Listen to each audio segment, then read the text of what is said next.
service standards, a lot of the training, work with the other management staff, and do mostly food and beverage.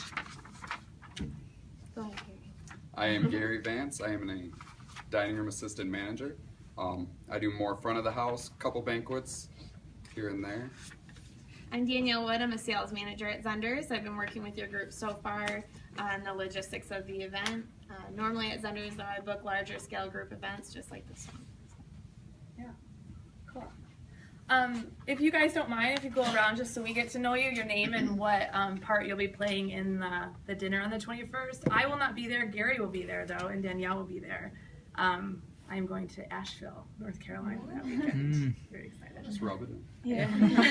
It was 65 last weekend. Yeah. All right, if you want to just your name and kind of what you'll be doing. My name is Alexis, and I will be part of the silent auction portion. Cool. I'm Becca, and I'm the procurement chair on the board. Oh, very nice. I'm Brandon, and I'm one of the co-chairs on the board. Okay. I'm Taylor, and I'm the service chair. Wonderful. I'm Jonathan, and I'm registration. Very nice. I'm Lara, and I'm part of the service. Great.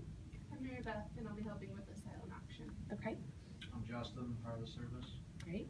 I'm Emerson, I'm part of the service for the team. Okay. I'm Brittany, I'm on the food and bev team. Cool. My name's Morgan, and I'll be on the food and beverage team in the kitchen. Okay. I'm Michael, I'm the public relations chair. Sounds like fun. I'm Tila, and I'm helping with registration. Wonderful. Is everyone excited about the dinner? Yes. Yeah. Yes. Ready? Yes. Should we start with a meditation? Yeah, let's have a moment of silence. Get our thoughts together. Good. So I guess basically I gave you guys a handout. I think you should have already gotten at least the top portion handed out before and kind of go over it. And I'm sure today we'll talk a little bit about some of these standards.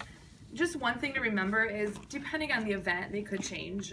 And depending on who's the captain, who's the host, what the guest wants. So just keep that in mind. And you guys got to be flexible with all these standards. But these come from experience in other places, in addition with at Zehnders and having people kind of involved in all of this process. So let me just ask you, as being in hospitality, what's your number one focus? Yes, exactly. Thank you. Does everyone agree with that? Yeah? Okay. So let's start with the banquet quality standards and just kind of go over this a little bit and touch on a few points about this. Why is it so important to have standards when you're working a banquet or any kind of hospitality? If you're a front desk at a hotel or if you're a server at a restaurant or a manager, why is that important? Nobody? Is it too early in the morning? I finished a cup of coffee. Oh, why is it important to have standards? I mean, can we just like go in and do whatever we want for the guest, or why is that important? Because there's certain boundaries that the company, there's certain guidelines that the company, like you have to follow when you go and work for the company itself. Okay, good. And consistency, making sure that every guest and that experience that we're creating for them, that every guest comes into the same thing, whether it's, this person working a service on that event or another person working it. It's all consistent and they have those expectations. Again, these are just quality standards that we have at Zehnders. So, always be flexible, but just a couple different things to touch on is, I know a big part of it is the food too. So making sure the food comes out in, the hot food's hot, cold food's cold, that it's presentable. Would you all feel comfortable looking at a plate and not serving it if you didn't think that it was the way that it should be? Okay, especially, at this event too, make sure that when you do see a plate and you don't feel that it's the way that it should be, or you don't think it's hot enough, or you don't think it's cold enough, that you do say something to the back of the house, because that's really important that, it's consistent and the guests are happy with what they're getting. Number 10, that courses will be served in a timely manner according to the function program. I think this is really important too. Why is it important? Let's touch on the time a little bit. Why is that important to make sure that you're watching your time and that you're making sure that all the courses are served properly, especially for a banquet of 200 people? Nobody know? Why is it important to have a... You can go ahead. What? Nobody has any idea why it's important to stick with a timeline. Keep the function moving along and make sure everything's served on time. Yeah. Yeah, because I mean, basically, if all of a sudden you're serving one table and the other server doesn't know the timeline, and then the other server serves it 10 minutes later, I mean, you're going to have some issues with the guest. You're going to have some issues with the food, and so it's really important to stick with that. And we'll touch on timeline in a little bit after we go over this.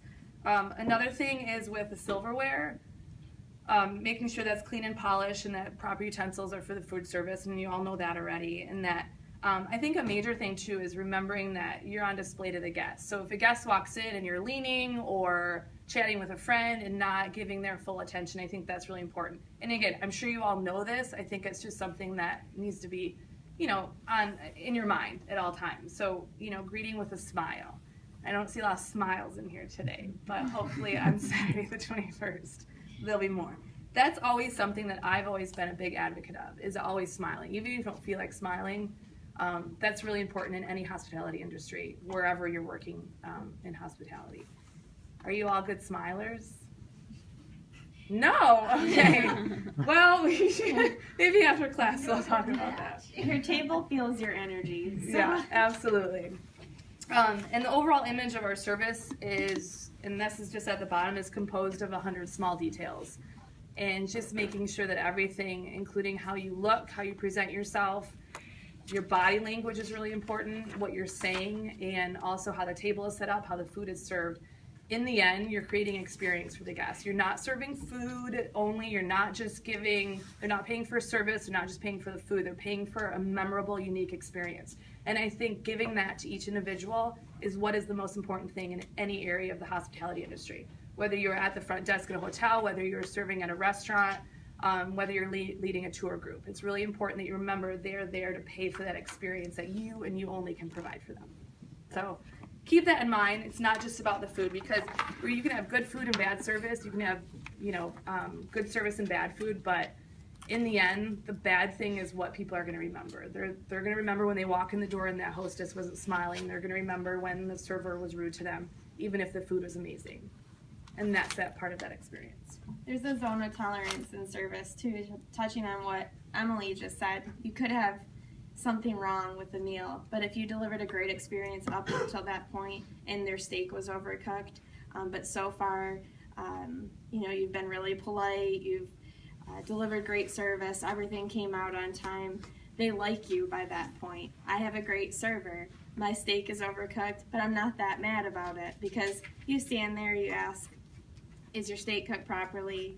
And if they say it's overcooked and you handle it right away, the guest could still leave and say, I had a great experience at Zehnder's because of my server. So again, if you didn't deliver that great experience up until that point, then it would end up on TripAdvisor. I had my server didn't ask how my steak was, it was overcooked, I had a terrible time. So if people are going to make mistakes. It's just important to know that you have a lot of opportunities to deliver great service. So if you fall short in one area, but you correct it right away, they're still going to leave there with a positive experience. So just know you do have control over that during your event too. Yeah, definitely. And again, just remember, it's about the experience. It's not just about that food on the plate. It's not just about your smile. It's about everything. And you do have control over most of that. And I think it's really rewarding. Does anybody else think it's rewarding to kind of be in this industry and create those experiences for people? I think so. Especially, a special event. You don't know where people are coming from. They could have just had a really bad day, and then they're coming in to eat, and you guys smile, and you guys make them feel good about themselves and that experience. And for that hour and a half, you're creating something positive for them.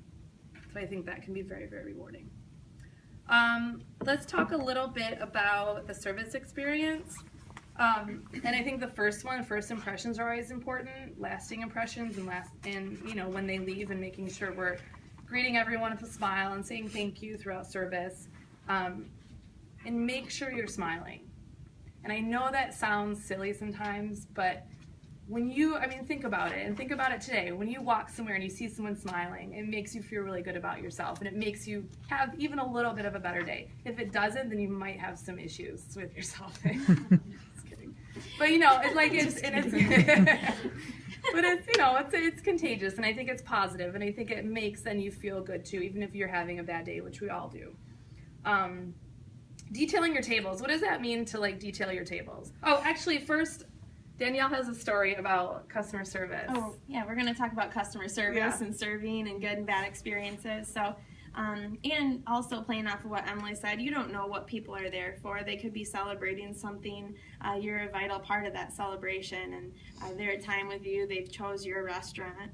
And I went to a restaurant with my dad, and he had been gone for 3 months. So this was our daddy-daughter date.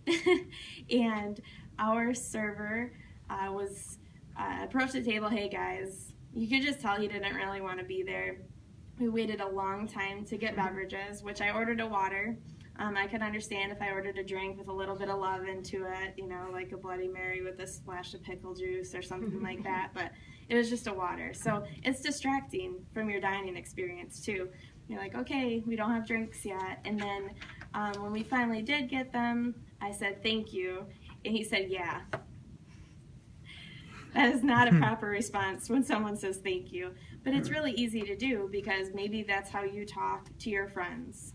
But you are trying to create that experience for somebody else. So I did notice, and it did affect the experience. And he had plenty of opportunities to deliver a great experience for me, and he just fell short of that. So Emily's going to talk a little bit about better ways to approach a table, how to respond to guests, and to get that positive reaction from them too. Do any of you guys have any like negative stories of customer service, in any type of hospitality, or positive that would make you, change your mind about going somewhere, or, no? Nobody has anything? Really? Great experiences? I've had a bad one. Yeah?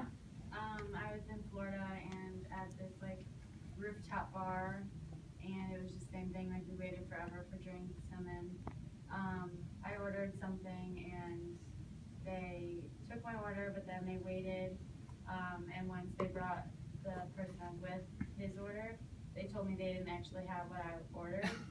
So then I had to order something else, and then they didn't have that. Are you serious? Yeah, so I went through like 3 options before I could actually, and then I was so over it by that point that Yeah. I just wanted to leave. Yeah. And that person was probably done with their dinner too by the time Yeah. they got to that. And she didn't really do anything, like our waitress didn't really care or Yeah. anything. She didn't come back very much, and even when we asked like to talk to somebody else, like she just kind of disappeared.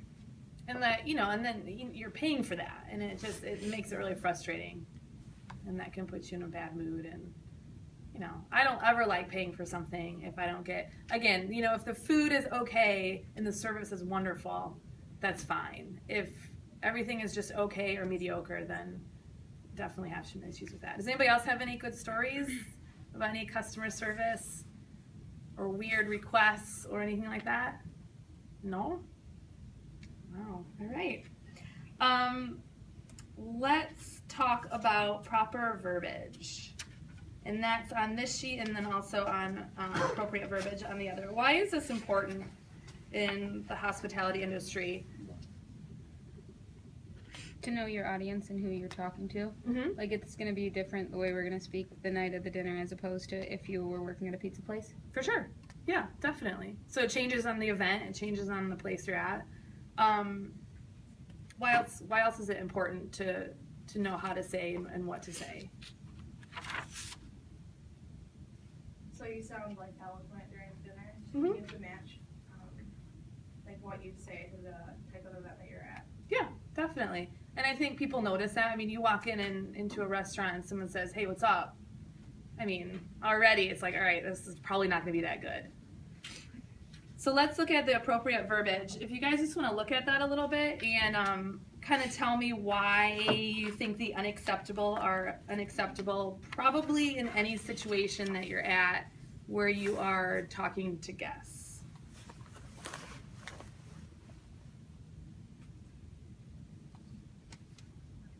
What a okie dokie. I think that's always acceptable. Aw, all right. In any I can do that. situation. Okie Okie dokie. dokie. That's why you're in the kitchen. First Yeah, this person is they not see. usually back I in the house welcome every single one of them. Hey. What up? Yeah.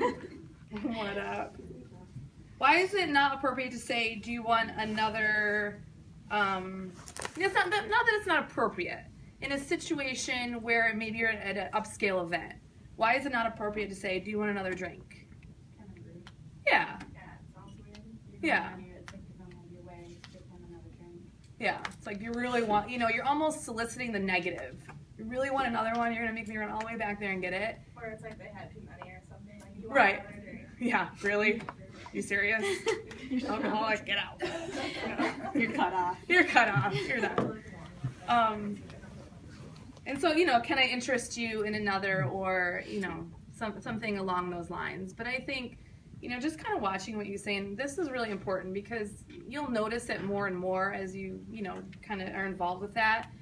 A lot of people have issues with this. A lot of people talk to guests like they talk to their family. And, you really got to be careful because that's part of creating that experience. Why is it not okay? Why do you think it's unacceptable to say, do you need something? Just sounds rude. Yeah. And basically, and it's how, it's not necessarily what you say, it's kind of how you say it, and you really got to just be careful that you're, may I help you? May I assist you in something? Things like that. I think that's really, do you all feel comfortable with all that? Like you feel that you've mastered this? Yeah? Good. Good. All right. You guys have anything to add about verbiage? No? Just you can have fun with it too. It is a formal event, but as much as you think about details, which is all we've been talking about, and I'm sure you're stressing out about all the little details, don't forget about the guest. When you're at the event, if someone walks around and just asks somebody, are you having a great time? Just like our managers do, you can walk around and talk to your tables, talk to your guests. You can have fun with this. It is formal. It's the way you say something, which gets a lot better once you have practice too. But just that night, again, people are there to have a good time. They're there to have fun, and there's nothing wrong with being personable with people. We're just talking about the right way to approach that and how you say it. So. Danielle, do you have a standard response? Your comment about somebody going, yeah, when you said thank you. Do you have a standard for what you should say? Is it you're welcome or my pleasure? Yeah, it's actually here. I don't have a, because there's, sorry, we've had, oh, it's okay. We've had, our guest speaker last year was talking about not saying no problem, because that's kind of the negative side of it too. And so I just wondered what Zehnder does, and I'm sure it's and that's what I think that's really important, because if you look back on the service experience where it says proper verbiage when inquiring about guest satisfaction, why don't you want to say, is everything okay? If you don't want it to be okay. Exactly. better than okay. You're soliciting the negative. Is that okay? And so all of a sudden it's like, wait, is it not okay, or is it just okay? Should there be something wrong with it? Well, actually, and then all of a sudden you're making these people think that you don't think you're giving them the quality. What's a better way of saying that? Instead of just like, is everything okay? Yeah. Yeah. Be more specific. How great. I got it. How great is this? How great is Alright, I'll take it. Okay. Is everything prepared to your satisfaction tonight? Yeah. I mean, that's a good one. Thank you. Good. I have more. No. Yeah. What's another way to maybe say, do you like your food? Why is that not okay? Because you don't just want them to like it. You want it to be amazing. Yeah. You want this to be the best food, and you want them to feel that you're confident that this is the best food and service that they're going to get anywhere. What's another way you can say, do you like your food?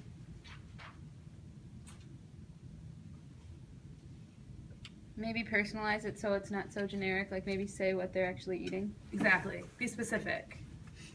Yeah, be very specific. Are you enjoying your salmon this evening? That's kind of, it's very neutral. It's not, you're not saying like, I think this is the best. You're not saying, is this okay? How are you enjoying your dinner? And that's a very neutral one. Yeah, when you think about, is everything okay? And then if you asked, how was your salmon this evening? And they said, it's okay. Then, yeah. How would you feel? That, yeah. Oh, then you know. yeah. Like, so by saying, is everything okay? Well, if it's okay, it's not great, and it could Yeah. be better. And Yeah. And then that starts that conversation about it. Good. And also, just one last point on that is, and I think that you touched on that a little bit, is be unique. I mean, you don't have to always say, is everything prepared to your satisfaction? I mean, you be unique, but say it out, think about what you're saying, because you all know what sounds rude or not. And so just kind of look at that. I once worked at a call center for a very busy, like, 4-star restaurant in New York, and we had to say, how may I assist you? And if they asked a question, we had only 4 responses that we could say. So it's very rigid. So it really depends on where you're at, where you're working. Like you said, a pizza place, but you still don't want to say, is that okay? Not bad, huh? But you want to make sure that you're using your own, ideas and sense as to what you should be saying and in what type of event, formal, informal, middle ground. So be unique. You all seem very unique in this room. Thank you. well, You're welcome. we're coming alive now. Good. Okay. Let's see. Let's talk a little bit. Let's just look quickly at standards of excellence. I'm not going to go through this all with you, but I just kind of want to get some ideas of, this is a big focus at Zehnder's, and it's a focus at every place I've ever been, and I know everyone else. Being professional, but also being fun. There's a fine balance between being professional and unprofessional, right? So, if you can find that middle ground that makes you that unique person and you're creating that experience, it's so much nicer when you go out to a restaurant, you're at an event where your server or even the food runners, or you have a chef that comes out from the kitchen, that they're personable with you, but you know that they're there to help you, and that you feel comfortable telling them, oh, this is okay. Well, what can I do for you? You want to be that person that offers solutions if there is a problem. And you also want to be the person that gets excited when everything's going wonderful. So I guess kind of some of the main thing is anticipating what the guest wants. And I know, like Danielle says, it's really easy to get caught up in all the little details and making sure the silverware is set right and making sure, the food's coming out on time. But just, be with the guests and make sure that they're happy, because in the end they will notice, well, maybe not everybody, I think we would all notice if the plates were straight in the silverware, but they're not going to remember that. They're going to remember you, and they're going to remember a lot of the other things that happened throughout the event, and they're not going to remember that piece of silverware was crooked. But your manager will, and I think everyone else in the event will. But just anticipate what the guest wants and be aware of that and be available all the time. And that's really important. Yeah, and touching on that too, if you're going to further discuss anticipating what the guest wants, that's part of a great experience too, when you notice that they may need a refill before they have to ask for it. So just even when you're coming up to the table to maybe clear something off, just assess where your guests are at. And I don't know how you're going to divvy up your service staff amongst tables. I think you're going to have a lot of help to be able to do that. And Emily will talk about timing too, because you don't want to smother the guest either. But just even when you're walking by, or if you do have somebody that's just overall managing at the event or walking around and making sure everything's running smoothly, just keep an eye on your tables. Try to assess where they're at as far as their drinks, like how they're moving through the courses. Mm-hmm. You touch on that during timing. Yeah. So. Yeah, we'll do that. Cool. Perfect. So these other points, tell me if you disagree with any of this, or if you've heard different, and then we can talk about it. But plated service. So during plated service, a table should never be partially served. You all agree on that? Okay. When you can, serve plates from the left and clear from the right. Do we agree with that? Okay. Serve women first when possible. At formal events, obviously there's different kind of events where that doesn't always happen. Which way do you go when you're serving? Do you go clockwise or counterclockwise? What's clockwise? This way? Right, so counterclockwise. Yeah. Why would you go counterclockwise when you're serving? Like, what's the reason? There's reasons behind all of this when it comes to these standards. So you can serve from the left. Exactly. So you're not getting people And so you're not going around people. So it just makes it a little better of a flow. So you're serving from the left. That's also why then you go clockwise when you're clearing. So you're not putting any, you're not making more of a trip for yourself, and you can just continuously go around the table. Good. So smart. Never serve. Huh? Your manners there too. I actually get this. We have really extensive training for servers, but I think after a while you're kind of like a machine. You're serving your tables and you're great and you're quick, but people will notice if you don't say pardon me, excuse my reach, or things like that when you're going around the table. I know it seems like, well, yeah, duh, we'll say excuse me, but a lot of people just get in the zone and they're kind of nervous because they haven't done it before, so just always have that at the top of your mind too when you are serving a table. I've gotten that comment a lot from guests that actually do pick up on that. My server seemed to reach right across me and didn't say excuse me, and they'll say that to me when I follow up with them after an event. Very small thing that makes a big difference. So definitely. And elbows too. Watch your elbows. So you're not putting elbows in people's faces. And I see servers do it every day, even after it's being told, because you just don't, once you're in it, you kind of don't think about it. So Emily, do you have, I know like in the appropriate verbiage you mentioned, may I get this plate out of the way? There's, again, so many things that you probably should say, like, are you done? Yeah. You have here, but are you still working on that? I've heard that's kind of a negative thing as well, like you're working on your food. Yeah, right, yeah. Are there visual cues that you use to know? I know there's the silverware setting, but not everybody does that on their plate. Yeah. Because obviously you don't want to rush the table. Right. And do you start clearing even though one or two might still be eating? Can you give more detail about the clearing? Sure. Timing and how to do that the most appropriate? Definitely. Yeah, there's always like signs, like the silverware. If someone puts their napkin on a plate, they push it forward. It really depends on the event, but I've always been a firm believer in that, unless there's one person so slow and everyone's just like, get this plate out of the way, that you wait until everyone is done to clear. And this is at formal plated, just because then if you clear everybody and you have one person sitting there eating, A, you're rushing them because they feel like you should hurry up, and B, it's a little uncomfortable. There's nothing like having 8 other people watch you eat your food. So, use your own judgment on that. If you really feel that they're just like picking at their food and it's dessert time and you just really we need to stick with the timeline, clear it. If everyone's just slowly finishing up, just wait a little bit and make sure that they're done. And I think, that asking someone, may I get this plate out of the way for you, or things like that, just excusing yourself. But there's so many signs, and people are usually like putting a napkin on the plate, pushing it forward.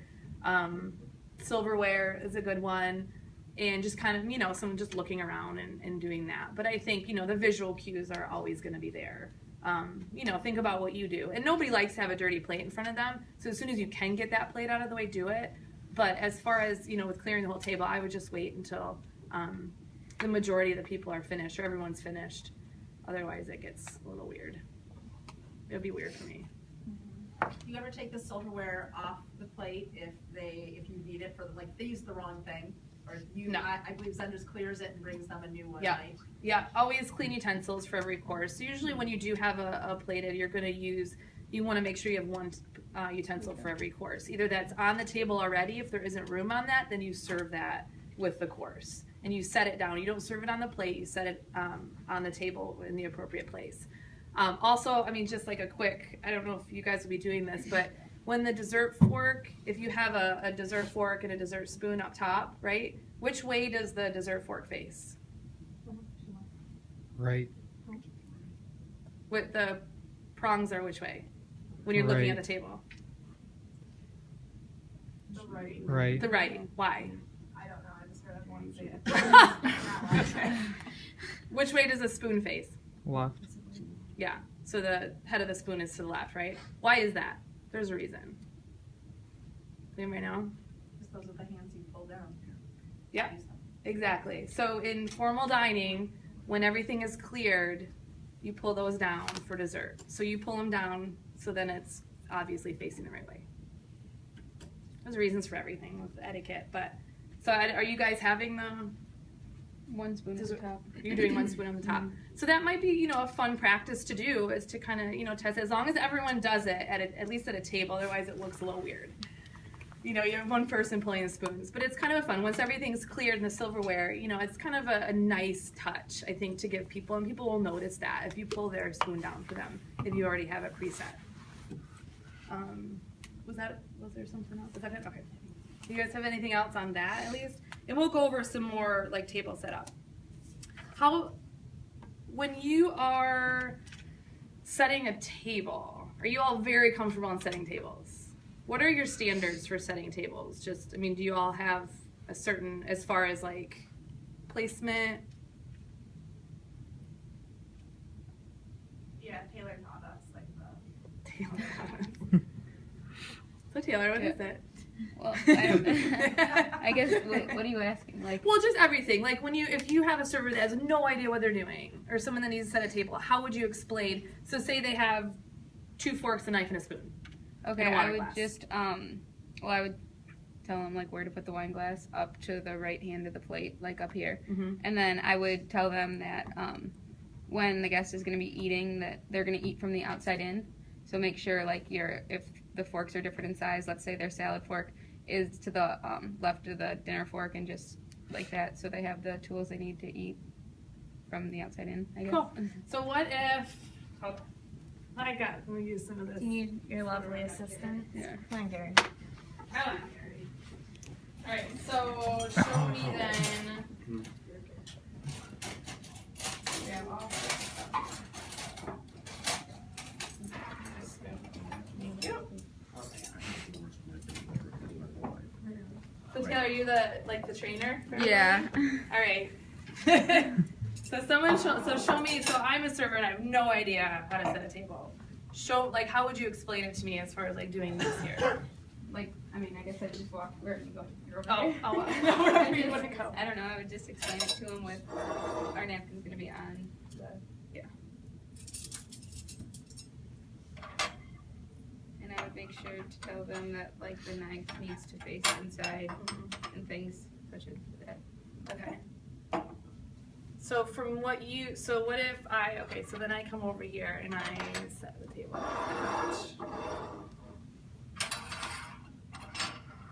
What would you say to me then? Is that okay? Well, the way I was always taught to do it is that everything should be in line about an inch from the edge of the table. Yeah. So I'm kind of like a spaz on that. So I would just make sure everything's lined up and it looks neat instead of like all scattered throughout. And that's what I was trying to get at, is is the bottom part, is making sure everything's even. So you got your standard's an inch. Yeah. Some people have it 1/2 inch. It really depends. I mean, universally, it's no more than an inch and no less than a 1/2 inch. Okay. But yeah, exactly. Perfect. Good. So I think that, that's something a lot of people don't know. I think, and learning that and making sure that you're doing that. And I'm kind of a spaz on that too. So that's good. You have another spaz in here. But yeah, good, exactly. So when you're setting the silverware, obviously, making sure you're standing directly behind the chair. And a round table, do you set it like so so it looks like it's on a round, or do you set it so when you're looking at the table and sitting at the chairs, it's straight on? Straight on. Good, yeah. A lot of people set it in a round. A lot of people do that. So I think that's something, that you guys seem to know well, which is really nice. Is that when you're sitting there at the guest, that space right there should be all that guest has, and it's not going into other places. Straightening chairs, that's really, really important, and I think you guys know that. How do you space your chairs? Do you have a standard or anything with that? Okay.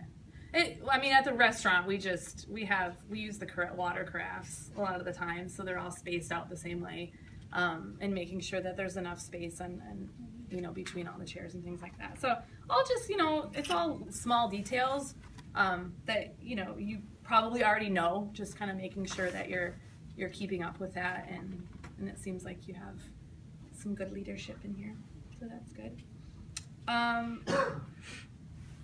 Drinks, you just take drinks out in your hand, or how do you serve drinks? On a tray? Yeah. Even if there's one. Yeah, good. What else? What else on our table set up. You guys have any? If you guys have any stuff too or anything. Any questions? Anything you were debating on your setup or? No. Okay. I mean, I've set for 8-course meals with 6 wine glasses. So if you guys have any questions about any table setups, and I don't think how many courses is this one? This is 5 courses. Are you guys putting all the silverware down? All of it. See, wow. Well, one of them is an intermezzo that's coming with a little spoon on the plate. in a spoon. Okay. So there's not an additional place setting piece for that. And there's 3 forks, 3 knives, 1 spoon here and 1 spoon there. for the dessert, yeah. So Wow. 3, 4, yeah. It's 7, 4. How many people at a table? 10. 10. Whew. I know. Be a lot. I know. Well, but we're not setting the coffee cup. So Yeah, that will It's just be- water glasses, It's and just there's no water. bread and butter plates or anything like that. Okay. That makes it a little easier. Yeah. How big is your centerpiece? They're skinny, but they're tall, so that makes it easier. And they'll be on a Well, 13 yeah. by 13 like Yeah. plate. Okay. And just be careful with that kind of setup. It becomes really easy to put things underneath the plate. Just obviously, again, you probably know all this stuff, but just as I'm thinking through it, just make sure because or putting like the water glass really close to the knife where they pick up the knife and they spill their water glass. But that's gonna be really tight. But I think it'll. What about coffee and water service? So do you know why that when you're servicing coffee, why you put the cup down in addition to refills too and serve it on the table, and that why you should pick up the water glass and serve that away from the table? So you don't spill it on the guest. Spill what? The coffee and water. Okay. The coffee, Yeah. so you don't spill it like on the saucer and it makes a mess. But when I've been teaching them that in my training when I did formal service to not pick up the water glass. The reason, again, be flexible. Sure. If that's what if that's your standard, stick with it. The reason with a water glass is because usually you have ice in it and it ends up spilling. And if they have wine, it gets into their wine, and if they have food, it gets into their food. With coffee, and it's always further away, right? So your coffee's always close by, and you don't want to pick that up and then and then spill the hot on them. With water, you're reaching over the guest, probably when they're eating. They probably have wine, and they have their hot food. So now you're reaching over the guest and it's splashing on them. A lot of times with your carafe, your ice can, like if you've been to a meeting with water service on the tables, have you ever had your ice harden and condense in the bottom of your carafe and then it like explodes into your, that's happened to me before. Like that's when you're like, okay, just gonna act like that didn't happen. So that's why, I think it's just easy for that to happen and you don't want it all to come rushing out. Yeah, and again, no, I'm fine with them picking up the glass, but like when I was taught it, that was like stabbing someone in the face. Anne taught me. She was like, that was like the worst thing you could do. Is like really, yeah. So that's just I guess what's been beaten into my head. But it would definitely be easier for them to pick it up. Keep it. But then it depends too. If you have a lot of places have pitchers where they don't have the water in the pitchers, and they have those really nice ones, and it goes right in. And a lot of places don't use ice. The big part is the ice thing, because when you're splashing that in there, you notice that it can be really messy, and then people are up, and someone has their cell phone sitting right next to it, and all of a sudden, I've done that so many times. And you get water all over your cell phone. Yeah. So, really, I think you should stick with what standards work for you, because that is a flexible one. That's not, coffee's not, obviously. Right. That's something that should stay on the table because it's hot and that could be dangerous. With water, stick with what you've learned.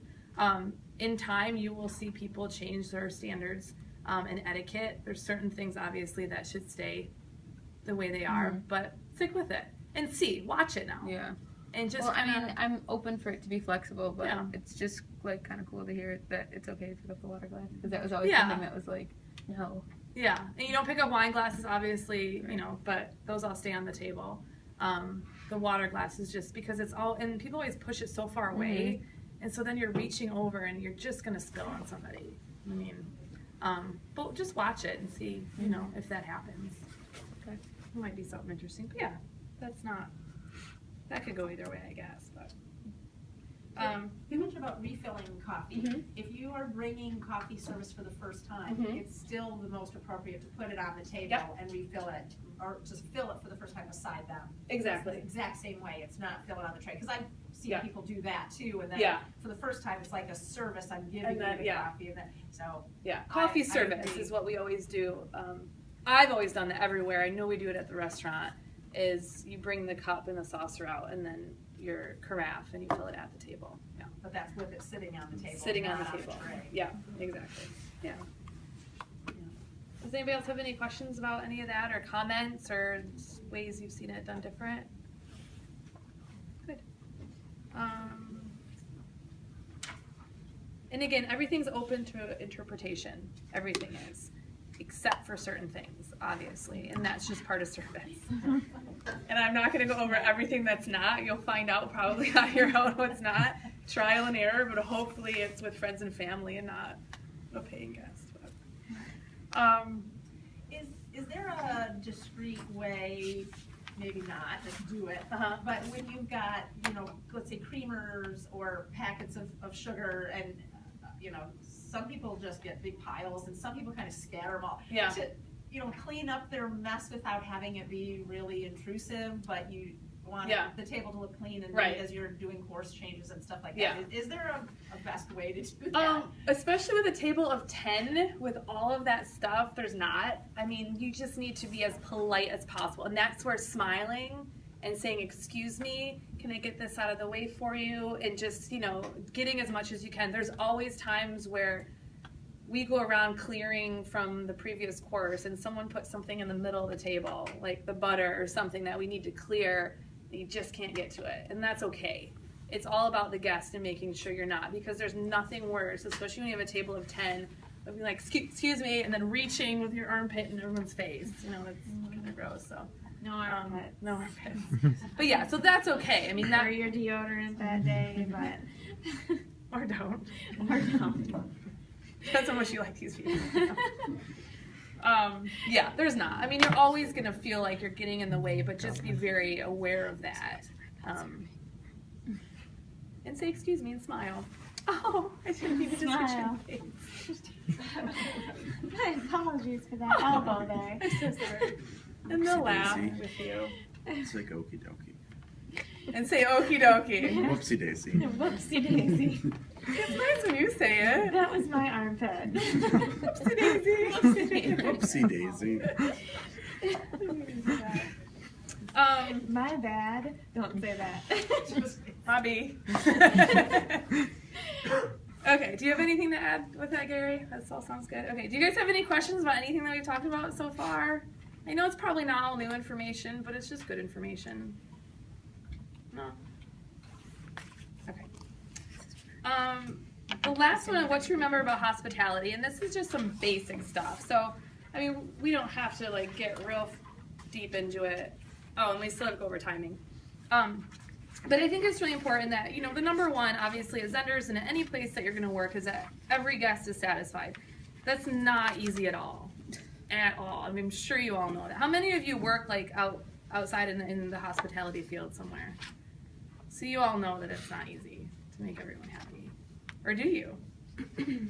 Make everyone happy? I can make everyone happy, yeah. Well, do you have a job? Perfect. Never met anybody. I can't make everybody happy. And I think, being just looking over these a little bit and just being positive and personable. We're there for the guest. The guest isn't there for us. They like to feel important. I think a really important thing, too, when you're talking about verbiage, don't talk to a guest like they're your friend. Be friendly, but not familiar. So don't be like, hey, dude, what's up? How are you doing? Or talking like in a way that you would talk to a friend on the street or whatever. But just, be friendly. Read your guests. If they want to be in a hurry, help them get out faster. If they want to take their time, it's really important that you read your guests and know kind of what your table is thinking. Even in banquets too. I mean, in the dinner, just kind of understand what your table is going to want. And if there is ever a question of what to do, refer to number one. You want to make sure every guest leaves satisfied. we just recently had a situation in the restaurant where we had to kick somebody out. So I would say in that situation, they weren't satisfied, but we were, so. Gotta know. That was with Shelby, that one. I wasn't there that day. Oh. So, He, go ahead. Tell the actually, I story. don't really remember. I know what he did, but I don't know. So there was a guy and his girlfriend. His girlfriend was underage, and he ordered a glass of wine, and the server brought it, and he gave it to his girlfriend, and the server's like, you know, I need your ID. Well, she didn't have it. Unfortunately, you can't drink that. He started cursing in the dining room, you know, laying the F-bomb, and now we have kids and all this stuff and talking to the family next to him. And Shelby, the dining room manager, and then we have a supervisor that's a really big guy. He Brand new. He's brand been there new. for like a His week. name's Josh. It's like, so they all go down there, and the guy's just like cursing and all this stuff, and it's like, dude, you gotta go. And that's okay to use that verbiage, dude. You gotta go now. We have just dropped the standard on you. The standards are dropped. That is Get when our you draw the standards. line. Yeah. So we had to, you know, kick him out. But there's always, you know, situations that's an extreme situation where the guest just comes in they know they're not going to be happy. They want something free, or they want to complain about something, or they want a gift certificate, or they're just crazy or idiots, or, you know, I mean, like Butch said the other day, Crazy 50% of the idiots. people that walk in the door are crazy. So, you know, you're going to have those people that they're just like, I'm not going to be happy. I don't want to be here. But I think the most important thing is removing all those roadblocks so there's not an email or a TripAdvisor that comes back later on you or the restaurant. So if you go into it saying, I'm going to give them perfect service no matter how rude they're being, I'm going to give them great food, they walk out of here, if they're not happy, they have nothing to say. It was nothing that had to do with this restaurant. It was just with them.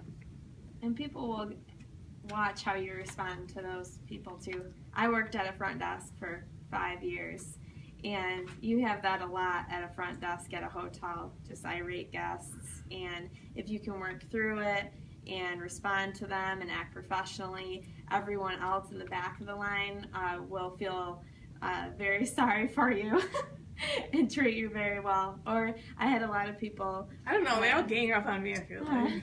behind the, well, if they're not all together. But you handled that very well. I wouldn't have, they would say. Just because, you know, and again, it just reflects for other guests too. Sometimes you're going to have that crazy person. A lot of times. A lot, yeah. Are any of you the You know, crazy really people good that go out to stories. eat? I feel like being a waitress, you Some- critique more, and you like waitresses are the hardest people to wait on, and I know this, and I am a hard person to wait on Yeah. too. But Yeah. I feel you. I say that a lot too. Like We are a I- very needy table. Yeah. I try to tell them everything I need at the beginning, but then you're like, oh, well, can you please forgive it? Yeah. And you see a lot more of the detail, and you kind of hear more of how they're saying things. And yeah, I agree. So that makes us all crazy in here. Congratulations. You're all crazy. Okay, good. So let's touch a little bit on timing. And Danielle, do you want to just talk a little bit about like timing and why you feel that's important? And then I'll touch on that a little bit. Well, for their event, it's basically just if you don't have a lot of experience too, because I know sometimes it's going to be awkward for you. You know, when do I go back? You know, because you don't want to smother a table and you feel like, okay, and especially because you won't have a lot to do because there are a lot of you. See, a lot of times you're busy, so your flow actually matches up with how your guest is doing, where if there's 40 of you on the service side of it, you might be in the back like, okay, is it time yet? Time to go out? And then you also want to make sure that you're giving your guests enough time to get through every course that you have too. So I think that with what Emily has, I mean, that's something you can ask too. I mean, I know everyone did a really great job last time you did the event, but I know it can feel a little uncomfortable if you don't know when to go back to the table. Mm-hmm. So. And that's why we have the guides and the timelines in place. I mean, we all follow them, whether you're a server, back of the house, manager, captain, host, whatever. Everyone follows it. And it's, you know, we control the timeline just as much as the guest does. But, you know, there's certain ways, obviously, that you can, you know, control how the guest is keeping in with that timeline structure. One thing is obviously to talk to the host or the head person, like, do you want to stay on time? Because we can keep this group on time. you're going to have 5, 10, 15 minutes. And the timeline that's here is wonderful. It probably won't stick to that, but, you know, because it's a lot of people. Do you agree? I mean, it's great. Who made this timeline? Did you make it? Yeah, everybody. Nice. It's wonderful. I mean, this is so, it's really great. It's organized. It's very organized. I know. I love it. See, and with your group, it depends too. Like I've noticed, because I always get with the person in charge of the group before we start. And I say, okay, this is what we have today for your timeline. Just let me know if you feel like you're running a little behind. I notice with Frankenmuth groups, who I book a lot of, Frankenmuth type events, to get people to take their seats is the most difficult part of the night. For those that are, the group leader, this, person that organized the event, because they all know each other, and they're loud, and they're by the bar, and it's like, okay, we're ready to start the program. And they look at you like, we can almost 100% guarantee at every Frankenmuth event we're going to run behind on the meal, because, but to know and communicate with the back of the house too, having that person that's going back and forth, like, okay, let your kitchen people know. I know you know that it's gonna, run a little late, but make sure that you communicate with everybody involved on that too, because there may be something, a bump in the road that throws your schedule off. And if they don't know about it, your food quality, you don't want food just sitting on plates, not getting served. So yeah, and I think and again, this is not new information, but I think just going back, once your whole table is served, wait till they've had it. The standard, is 2 bites, right? 2 bites or 2 minutes is when you should go back to the table and say, again, using that verbiage. How is your chicken? What are you guys having?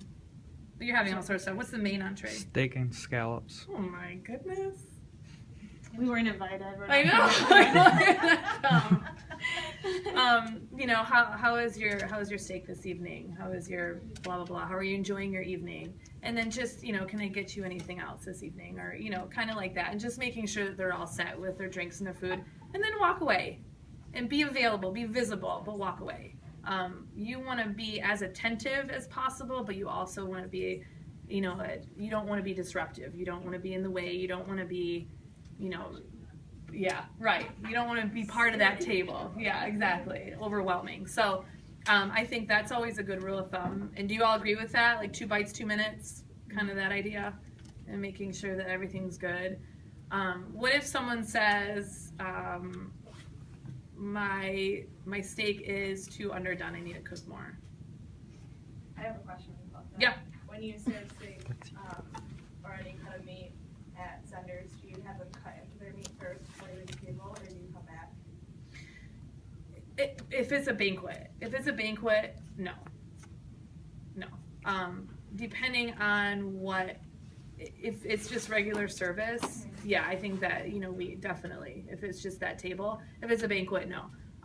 Because normally the group will tell us how they want it cooked for everybody. Like it's going to be ribeye cooked medium. Right.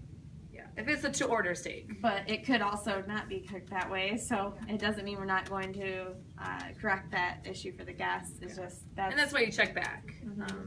Yeah, the 2 bites. Yeah, exactly. Yeah. Because by that time they're into it. I don't know if it's good or not. Good. What if someone does though want their steak cooked more? Just tell them that you can take it back to the kitchen and have them cook it for them. Sure. The way they want it. Yeah. Tell me specifically how you would say it. If I said, what's your name? Emerson. Emerson. What if I say, Emerson, I want my steak cooked just a little bit more well done. How would you like them to have them recook it or prepare it for you? Burnt, please. Burn this for them. Burn this for them. Burn it. Yeah, absolutely no problem. I'll get that right back in just a moment. And make sure too, it's going to be just an extra few minutes, because all of a sudden then they're going to be sitting there without food. So serve the whole table first. If that's the first one to be served and all of a sudden he's like, oh, this isn't done enough. Oh, I'll get that out of the way for you in just a moment. Serve the table or serve, that section. And then, say it's just going to take an extra few minutes though. Thank you for your patience. Is there anything else I can get you right now? What if you drop an entire tray on your way out to the table? In the back. Yeah. Cry. Yeah. And run. Write Taylor prescription for Xanax. Who's done that? You done that? Yeah? Especially Oh yeah, like all the time. the best way you have to communicate with the guests too. It's better if you explain, let them know is there anything else that I can get you in the meantime if there's going to be a delay. Now, banquet, you're probably going to have an assembly line, and then you can, but there'll still be a delay for those people, and you don't want them just sitting there. Well, okay, you dropped your tray in the back, and now you have to do everything over again. They're still waiting the same, now they're going to wait double time, and they're going to be looking for you. So I think it's better to just communicate with the guests if something happened like that. Definitely. Yeah, if you explain, mistakes happen. People understand that. It's how you. If you're react. How uncomfortable is that when your A few tears and they're okay with anything. I guess it's okay. Should I tip them more? Yeah. If you cry, you will not get a better job. We've tried. Yeah. It doesn't work. Lots of years of experience. Not at all. All right, so we're gonna just break into 6 groups and just do a quick exercise, and then we'll just do some quick Q&A. Yeah, then we'll wrap up. Go from there. They're gonna. What time?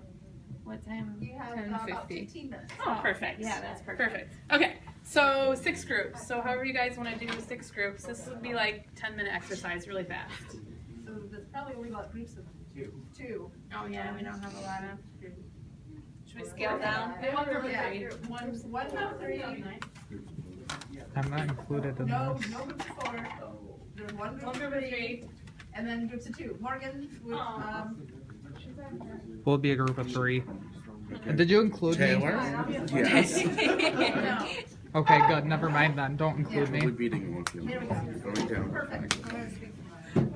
Okay, so however you guys want to. I'm not included in He's this. just on this. Yeah. Oh, nice. I think he's just rude and texting the whole time. Okay, so look at these issues. These are customer service issues. If you can come up with a way to respond to that issue and in a positive way, and also think of a way that would not be appropriate to respond to that. So one of us for each. So the other person. Yeah. So Should I think about it for a stop this? second. No, let's just not have It doesn't Try have to be. stop This could be in any kind of service. What's yours one?